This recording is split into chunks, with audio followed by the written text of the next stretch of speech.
Importantly, your success in giving presentations is not about being anybody other than the person you are right now. Now that means you can feel free to use the attributes which you already have in order to be more successful when you make business presentations.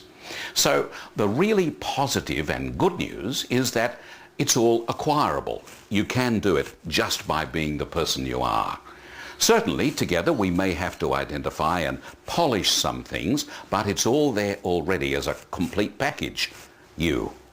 Now, I hope this is a comfortable notion for you. There's absolutely no demand or any reasoning for you to act any character other than the person you are right now. The expectation is only about authenticity, being yourself. Now, people make decisions about you at that level. Not only do they hear what you have to say, they pay high regard to the way in which you say it. So if you act some other character, somebody other than the person you are, then each and every member of the audience will be quite confused. So take heart from that. Be yourself. Don't consider that by taking on the actions of any person whom you regard as, say, world's best speaker is going to bring greater success to you and the outcomes of your presentations. Now, by all means, cherry pick. That's to say, look at other people and listen to them as well. And when you see something you like, then by all means, think about whether that behavior would be suitable for you. If it would be and it reinforces your authenticity, then by all means use it. If it doesn't suit your characteristics, however, then can it, junk it, get rid of it. Just let me tell you a quick story about that. I understand that Mr. George Gershwin, a wonderful jazz composer of the early part of the 20th century, I understand that he wrote a letter to Mr. Maurice Ravel in France saying something like this.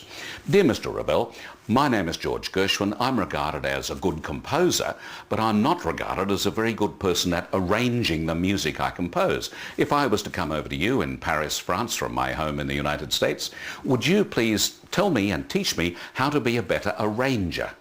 Well, in his wisdom, Maurice Ravel reputedly wrote back to George Gershwin and said something like, Dear Mr. Gershwin, why on earth would you ever want to become a second-class Ravel when you're already a first-class Gershwin?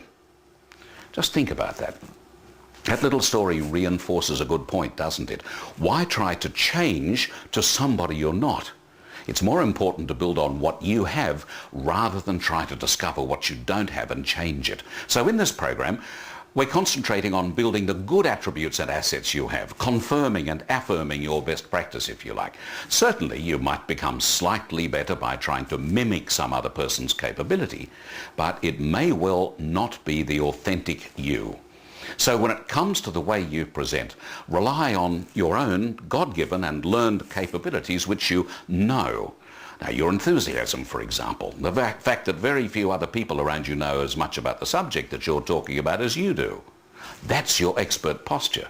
And authentically, let people see quite openly the level of commitment which you have for your subject. So begin looking at and listening to other people from this moment on. And when you're doing so, make decisions about their level of commitment to their subject.